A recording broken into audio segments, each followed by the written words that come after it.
From the first opening night namin, no January 17. January 17, Feb 10, grand opening. Ngayon, nag-conceptualize na tayo ng every Wednesday. Meron tayong Spank Wednesday. Thanks to Paolo Castro and Daryl. Yan ang mga gumagawa ng mga parties natin. Paolo Castro, thank you so much. Daryl, thank you. Every Wednesday, we have Spank Wednesdays. Every Thursdays, thematic Thursdays. So meron tayong bear nights, lesbian nights, twink nights. Basta iba-ibang mga parties yun. Of course, Friday is Paolo's Baby, which is the Watermelon Friday. Kung saan nagwawala lahat ng tao dito, nagiinuman kami dito hanggang 4, 5 in the morning. Grabe lang ang watermelon every Friday. Saturday also is a party night. And Sunday, ilo-launch na po namin yung Illusion. It's an open drag festival na gagawin namin. Kahit sino gusto mag-perform dito, pwedeng magdala lang ng USB every Sunday. Kasi napansin po namin, Tita Tess, yung mga clients namin dito ay pupunta naka-drag, tapos gusto nilang sumampa. So bibigyan namin sila ng platform kung saan sila pwedeng mag-express ng artistry nila, kung saan sila pwedeng mag-enjoy na hindi na-judge. So lahat yun, gagawin natin every Sunday. Rampa is a safe space for everyone. And we embrace and welcome everybody. Babae, lalaki, lalo na pag-pogi, mga trans, mga L, mga G, mga B, mga T, lahat ng buong alphabet, kahit anong body shape, kahit anong kulay, kahit anong expression mo, welcome po dito. Yun ang ginagawa namin dito sa Rampa. We make everybody feel the welcome lahat dito. We are one big family. Okay, Queens. O siguro ang next muna si Brigitte. Brigitte, anong masasabi mo? How has Rampa changed your life? Very happy kami kasi pinaka-importante yung nangyari is bukod sa buhay namin is we change the lives of these young queens dito sa Ramparinas. Kasi especially nung nag-audition kami, parang meron kaming 60 to almost 100 auditionees. Pero meron kami ngayong almost 15 artists na hinuhong namin, tinitrain namin to be their best version of their artistry. So happy kami na bukod sa nagbago yung buhay namin, meron din kami iba pang binabagong buhay. Paying it forward, si Brigitte, the brightest star, ladies and gentlemen. Pakinggan natin si Venus Deluxe. Ako po, nasabi na ni Brigitte, pero super happy talaga ako sa changes na nakikita ako dito sa mga new babies namin. Ako kung nakita niyo po sila ng umpisa, ang papangit eh siya. Ngayon po, grabe ang gaganda na with the help of, syempre si Brigitte nagpa-makeup tutorial siya dito. And kami po, pag may rehearsal, tinasabi namin sa kanila, pati yung tamang pag-uugali sa backstage at pati sa stage, pati sa customers. So parang, ayun nga, sabi ni Mama Chok, paying it forward to the next generation of future stars. Maraming bago natin pagsalatain ang ating mahal na Reyna, ang unang-unang winner ng Drag Race Philippines, na si Precious. Tanungin natin ang mga queens. Siyempre, ikaw ang tanungin natin itong animalistic. Ito si Simba Ding. Grabe! Paano nabago ng Rampa ang buhay mo? Hi everyone, my name is Simba. O, tambo. Well, honestly, you know what? We were just inspired by these queens. Now we saw on TV. And to be part of the family they are creating. Alam mo yung level now we are in this community na nakikipagsayawan kami dito sa Rampa with these queens na we look up to. And that's because of Rampa. And nabago ko yung buhay ko is because, you know, practice makes perfect. But the advices na these queens give us, it's more than the practice that we do here every single night. So, thank you very much. Direct Robby, i-book mo sila. Parang may ganap ang mga bakla. Ang lip-sync assassin po natin, lip-sync assassin from the Bright House of Ding, Felicia. Ding. Hi guys, my name is Felicia Ding. Sabi na nila na ginagayad kami ng Divine Divas in our bosses. Bukod sa guidance, they created a safe space for us young queer kids na walang entablado pinag-performan. I'm just a simple gay kid na nangarap, and now I am supporting my whole family financially. Doing what I love and earning what I deserve. Kaya sobrang big drastic changes ang binigay sa akin ng Rampa. Hindi lang niya ako binigay ng stage, hindi binigay niya ako ng home. Ay, nako. Palapakan natin si Felicia. Queen Mel Angelo, sa umaga nag-aaral to. Nag-hostess paggabi. Pakinggan natin si Bombading. Tingnan nyo naman ang Bombading. Yeah, siguro ang pinaka nakaka-proud mo sa Rampa is that very important is representation. I think Rampa really make a good deal with that because as you can see, I can brag about it that Rampa is one of the most diverse drug clubs, club na lang in the Philippines. Meron tayong mga AFAB, assigned female girl, meron tayong mga trans women, and meron tayong balbasaran gaya ko. So I can say that really, as a kid, as a gay kid, feeling ko importante ang representasyon dahil nagbumabago na ang panahon, and 2024 na we should pass SOGI bill. And I think that is about time that we, all of us, will have equal rights. Again, SOGI bill is not about the gays. It's also part, the straights are also part of it, and I think the world needs to know that we need to be equal because we're all human beings. And I think Rampa is making a big step with that by making this a platform wherein we can express ourselves. We are represented very well, and I think art is very important in our culture because it holds a society and it also nourishes our soul. So, yes, tara, Rampa!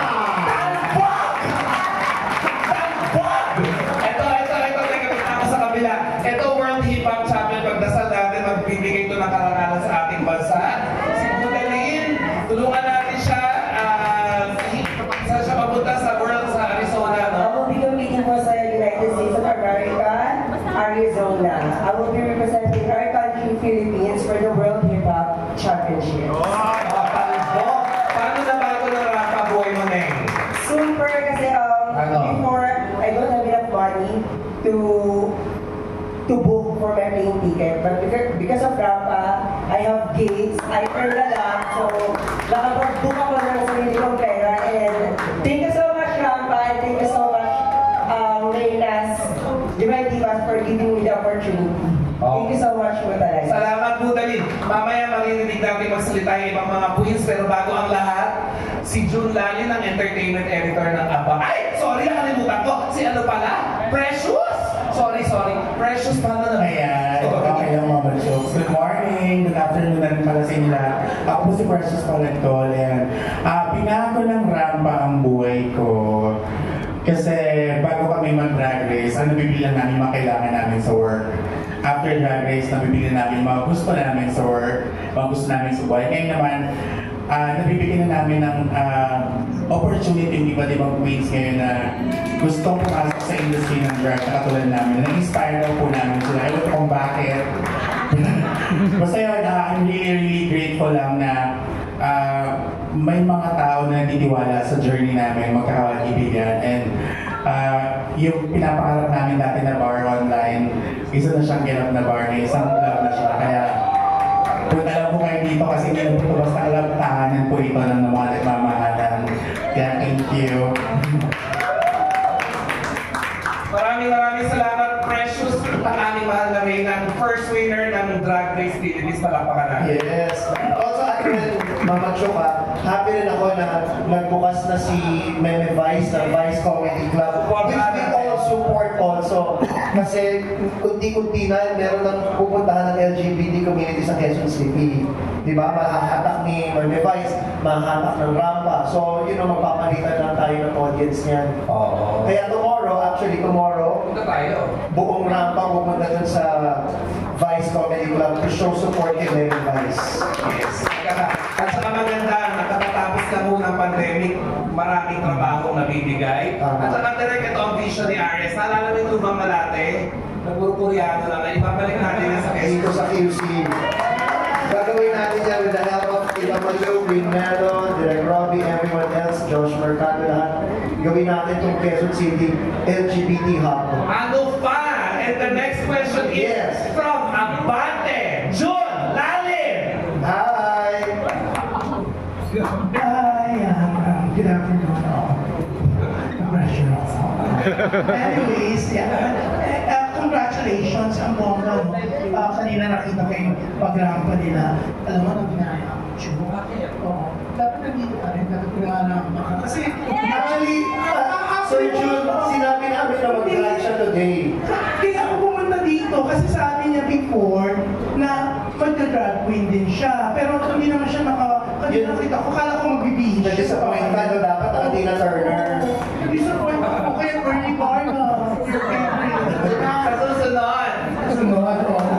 Pero, kung ganit, nung na-insecure ako dito, feeling ko, ito yung kinakausap mo ko. Feeling ko, may bala kang yan yung pasukan ng costume sa akin. Diba sabi mo, masaya ka, mag-drag?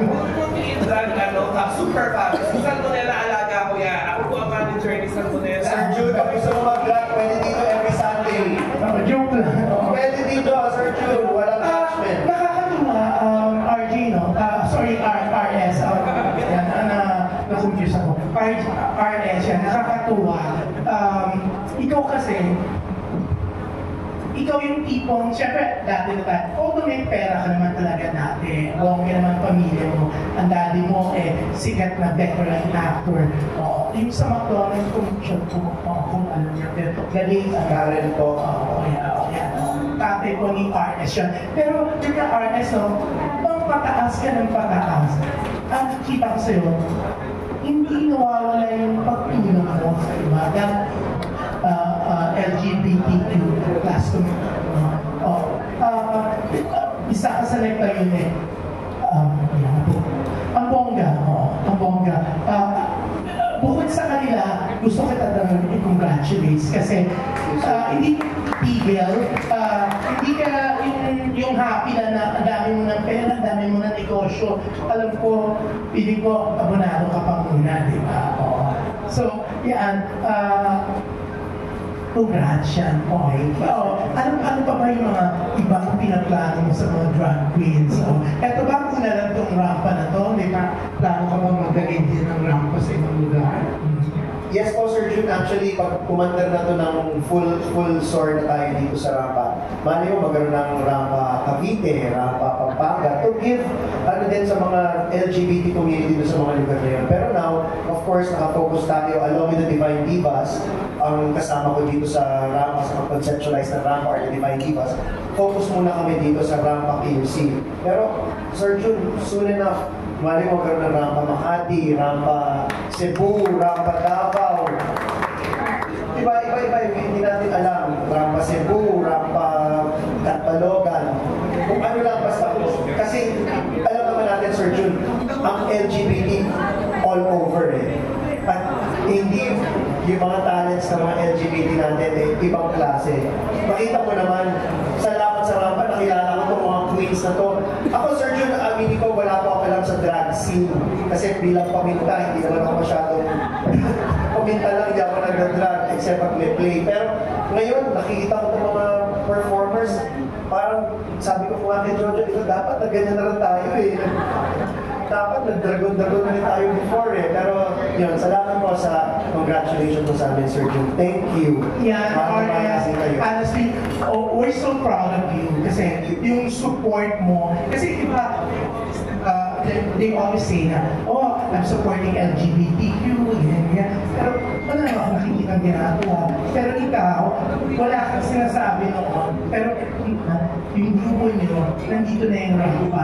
So ako, I'd like to congratulate you, your group. Napakagaling na. Ako sigurado ako, sa dami nila, movie kayo. Pero, yun, I'm sure kinukuha mo sa negosyo mo, pero yun, nakakatuwa yung mga katulad mo na nagtumutulong sa kapwa nila, hindi yung sila na. So, congratulations. Thank you, Sir June Lali. Maraming salamat. Maraming salamat. Pupunta po ako sa kabila sa mga online.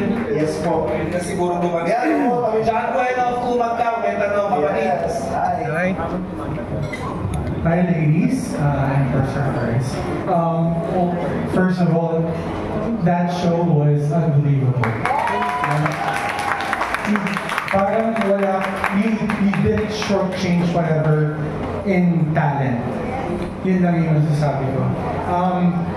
Siguro yung question ko is, siguro for one or two of the performers earlier, what do you think would your future be without Rampa? Without Rampa. No future, sige, let's have Kifi Nicole. Si Kimmy Nicole, para alam nyo, A-Fact queen namin. Yeah, So, talaga medyo, siya. kung pakwento na lang po yung buhay niyo before.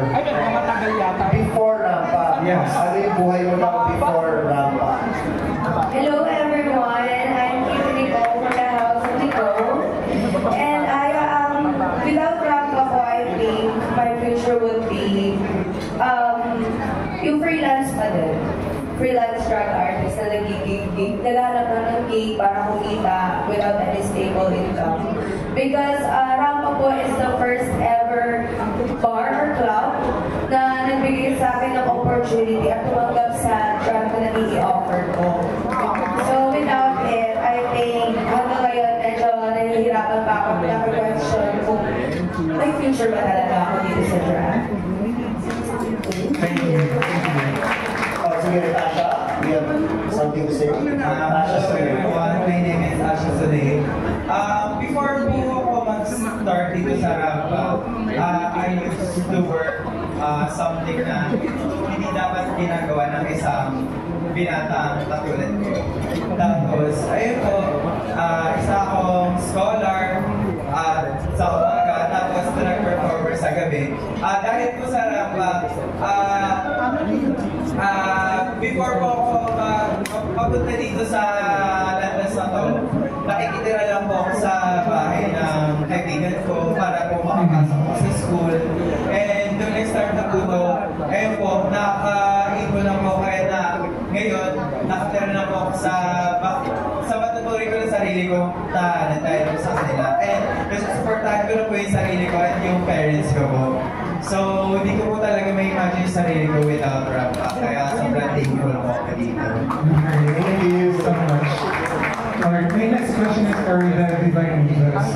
I'm sure by now, you've kind of snuck into schedules just to be available for the day. Nobody does drag in the morning, I'm sure.